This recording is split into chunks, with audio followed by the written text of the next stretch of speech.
నమస్తే, welcome to our channel. నేను పద్మిని. ప్రస్తుతంతో పాటు ప్రముఖ ఆధ్యాత్మికవేత్త, వేద పండితులు, రాజశ్యామల అమ్మవారి ఉపాసకులు, Rajashyamala charitable trust founder and chairman Nishant Sharma గారు మనతో పాటు ఉన్నారు. మాట్లాడదాం. నమస్కారం అండి. మహాదేవ్. వైశాఖ అమావాస్య చాలా చాలా విశేషవంతమైనటువంటి అమావాస్య అని చెప్పడానికి కారణం ఏమిటి అంటే, ఆ రోజు శని జయంతి జరుపుకుంటాం మనం. శని భగవానుడి జయంతి. ఈసారి ఇంకాస్త విశేషంగా శనివారమే వస్తాం. మనందరి అదృష్టం ఖచ్చితంగా. ఆయన అనుగ్రహానికి పాత్రలు అవ్వటానికి అమావాస్యను మనం ఎలా వినియోగించుకోవచ్చో ఒకసారి మీ ద్వారా తెలుసుకోవాలనుకుంటున్నాను. అలాగే మన ఆలయంలో, వరంగల్లో ఉన్నటువంటి రాజశ్యామల ఆలయానికి మీరు నిర్వాహకులు, మీరే స్థాపించడం జరిగింది. ఆలయంలో విశేషంగా అమ్మవారి అర్చనాది కార్యక్రమాలు జరుగుతాయని మీరు పలుమార్లు చెప్పడం జరిగింది. మరి ఈ అమావాస్యకి ఏం జరుగుతుంది, భక్తులు ఎలా మరి వచ్చి పాల్గొనొచ్చు, ఏమేం కార్యక్రమాలు ఉంటాయి, ఇవన్నీ ఒక్కసారి మీ ద్వారానండి. సంతోషంగా తల్లి, మనకు అమావాస్య రోజు ఉదయం పూట మన ఆలయం మొదలు చెప్తున్నాను. ఆలయంలో ఉదయం పూట అమ్మవారికి ప్రత్యేక 54 ద్రవ్యాలతో అభిషేకార్చనలు జరుగుతాయి. అభిషేకాలు అవి అయిపోయిన తర్వాత మనకేంటంటే చాలామంది వాస్తవానికి ఎంతోమంది ఎన్నో రోగాలతో డాక్టర్ల దగ్గరికి వెళ్ళినా కూడా బాధపడేటువంటి వారు, అంటే తగ్గకుండా బాధపడే వాళ్ళు చాలామంది ఉన్నారు. అమావాస్య రోజు జరిగేటువంటి అభిషేకానికి మనం వచ్చి అమ్మవారి దగ్గర అభిషేకం చేసుకొని మీరు ముడుపు ఎప్పుడైతే కడతారో ఆ కట్టడం ద్వారా, అంటే అక్కడ ఆ ముడుపుకి కొన్ని విధి తత్వాలు ఉన్నాయి. అవి ఆచరిస్తే రోగ నివారణ శక్తి అనేది శరీరానికి అమ్మవారు అందింపజేస్తుంది. ప్రత్యేకంగా అమావాస్య రోజు కట్టాలి. అమావాస్య మీ ఆలయంలో అమ్మవారికి ఆపోజిట్ లోనే ఒక చెట్టు ఉంటుంది. దానికే తల్లి, దానికే కట్టేసిన తర్వాత రాజశ్యామల సహిత చండీ హవనం అవి కూడా జరుగుతూ ఉంటుంది. సాయంకాలంలో ఆడవాళ్ళందరితోని కుబేర కుంకుమతో శ్రీచక్రానికి అర్చన జరుగుతుంది. శ్రీచక్రార్చన జరుగుతుంది. ఆ శ్రీచక్రార్చన అయిపోయిన తర్వాత 18 రకాల హారతులు, ఎలాగో మీరు కూడా ఒకసారి వచ్చారు, హారతులు ఎలా ఉంటాయో కూడా మీరు చూశారు. అసలు అవి జరిగేటప్పుడు ఆ అమ్మవారు ఒక్కొక్క హారతికి ఒక్కొక్క విశేష రూపంలో కనిపిస్తూ ఉంటుంది. అట్లా ముఖ్యంగా ఈ మద్యపాన హారతి ఇచ్చినప్పుడు ఆమె మా చేయిని ఇలా లాగేసుకుంటూ ఉంటుంది. చాలామంది మీరు చూశారు కదా, వేద పండితులు కూడా వచ్చేసేసి నా కోసం అక్కడ పూజలు చేస్తూ ఉంటారు. ఒకరోజు నాకు మామూలుగా కాస్త చెయ్యికి ఇబ్బంది అయ్యి కొద్దిగా ఫ్రాక్చర్ లెక్క అయితే ఇవ్వలేదు. ఆ పిల్లవాడు ఇస్తూ ఉంటే మొత్తం చెమటలు ఇలా కారిపోయినాయి చలికాలంలో. ఏంది నాన్న అంత చెమటలు ఎందుకు వచ్చినాయి అంటే, చెయ్యి ఇట్లా ముందుకు లాగేసుకుంటున్నదన్న అమ్మవారు అని. లాగేసుకుంటుంది. నేను ఇది చెప్పడం మర్చిపోయాను. సరే ఇబ్బంది పడకండి. సరే అన్నయ్య, అప్పటి నుంచి ఆ పిల్లవాడికి ఇంకా అలవాటు అయిపోయింది ఇవ్వడం. ఒక్కొక్కసారి అన్నయ్య నేను ఇస్తానయ్య, అమ్మవారి స్పర్శ నాకు తాగుతే ఎంత మంచిగా అనిపిస్తుందో, నాలో ఉన్న దరిద్రం పోయినట్టుందన్నయ్య అని ఆ పిల్లవాడు ఒక్కొక్కసారి తను ఇవ్వడం మొదలుపెట్టాడు అమ్మవారికి హారతి. సరే, ఎందుకంటే పాపం వారు కూడా కష్టపడుతూ ఉన్నారు, కానివ్వండి అని. అయితే ఆ రోజు మనకు ఈ అమావాస్యతో పాటు ముఖ్యమైనటువంటిది వైశాఖ మాస అమావాస్యల్లో ఛాయాదేవి గర్భంలో జన్మించినటువంటి వాడు శనేశ్వరుడు. వాస్తవానికి ఏంటి అని అంటే మనకు కొన్ని విధితత్వాలు ఉన్నాయి తల్లి. శని దోష పరిహారణ. ఇప్పుడు కొంతమందికి అర్ధాష్టమ శని, అష్టమ శని, సాడే ఇవన్నీ నడుస్తూ ఉంటున్నాయి. వారికే కావచ్చు.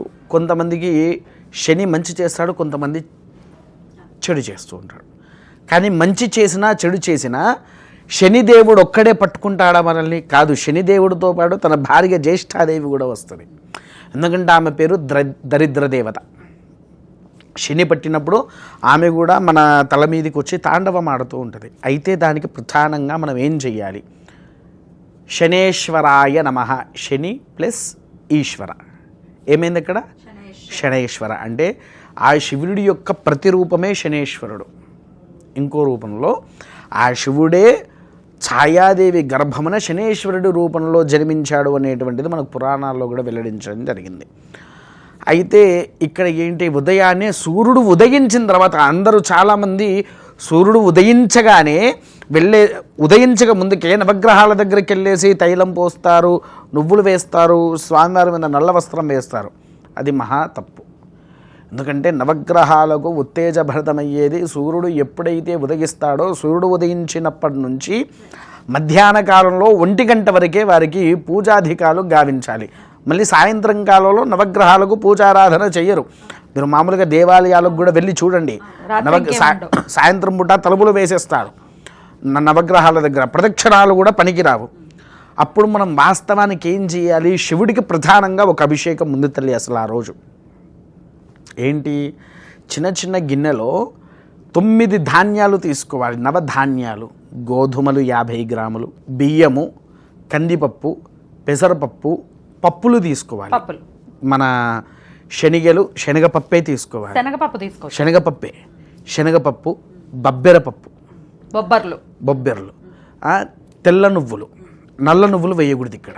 తెల్ల నువ్వులు, మినప్పప్పు, ఉలువలు, ఇవి 5 తీసుకొని దేంది దానికి ఒక చిన్న గిన్నెల్లో పెట్టుకోవాలి. ఇవన్నీ పట్టుకొని మనం ఎక్కడికి పోవాలి? శివాలయానికి పోవాలి.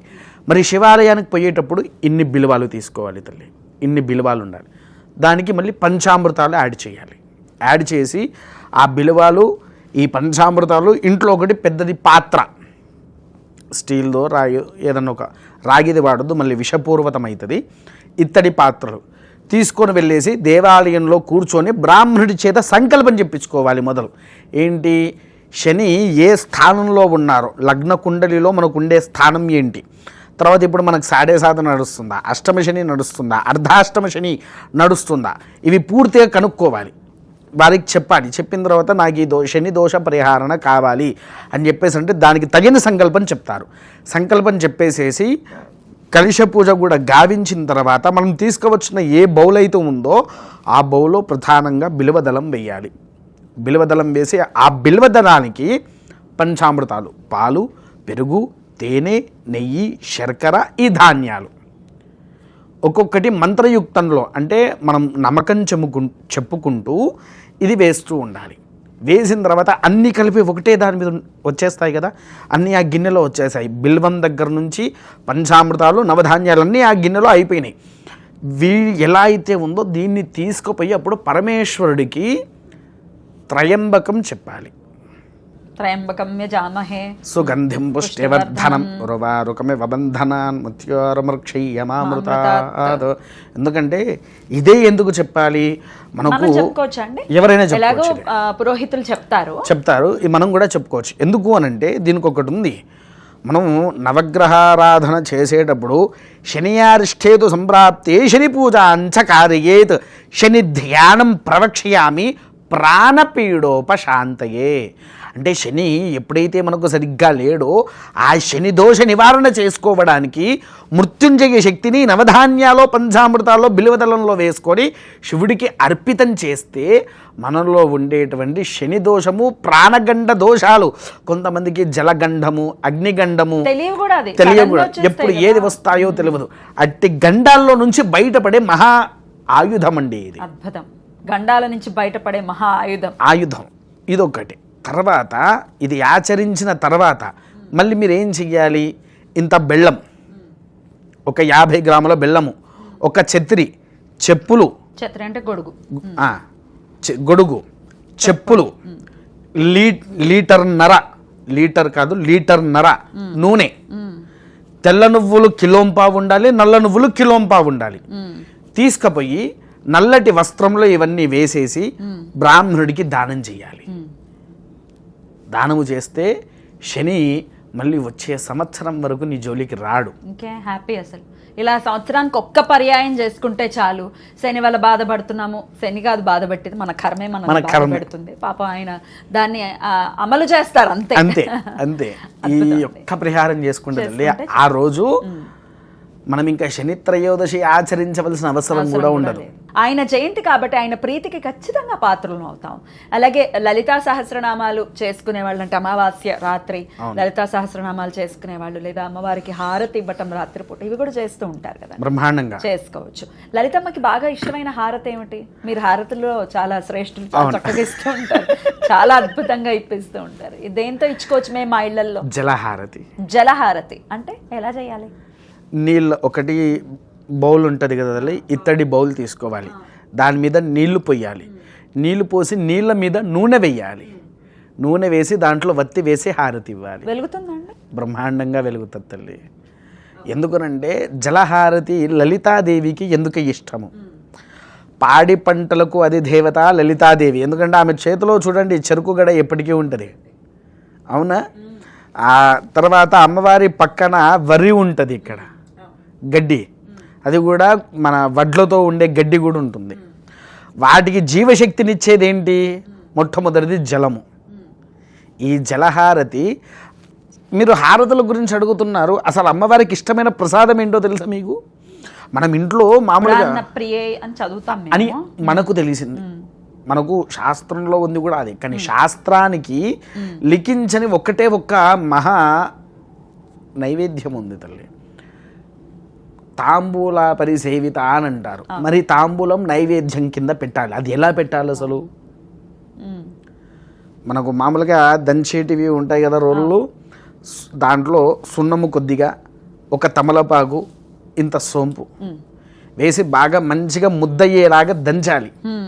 దంచిన తర్వాత ఇంకో తమలపాకులో ఈ ముద్దంతా తీసి వేసి దాని మీద తేనె వేసేసి అమ్మవారికి నివేదన పెట్టాలి. నివేదన పెట్టేసి ఈ నివేదనతో పాటు మీరు జలహారతి ఇచ్చారనుకోండి, అమ్మవారి అనుగ్రహము మీ ఇంట్లో గల్లు గల్లు అనే శబ్దముతో ఉంటుంది తల్లి. అద్భుతం, అద్భుతం, చాలా చక్కగా తెలియజేశారు. అద్భుతం. ఖచ్చితంగా ప్రతి ఇంట్లో కూడా ఒకవేళ శివాలయానికి వెళ్ళి మేము ఒకవేళ దీన్ని ఆచరించలేమో అనుకునే వాళ్ళు లలితమ్మకి చేసుకుంటారు, లలితమ్మ చేసుకోవచ్చు, వాళ్ళ ఇళ్లలో రాత్రి వేళ చేసుకోవచ్చు కదా, బ్రహ్మాండంగా. అద్భుతం అండి, చాలా చక్కగా తెలియజేశారు. కృతజ్ఞతలండి. నమస్కారం. మహాదేవ.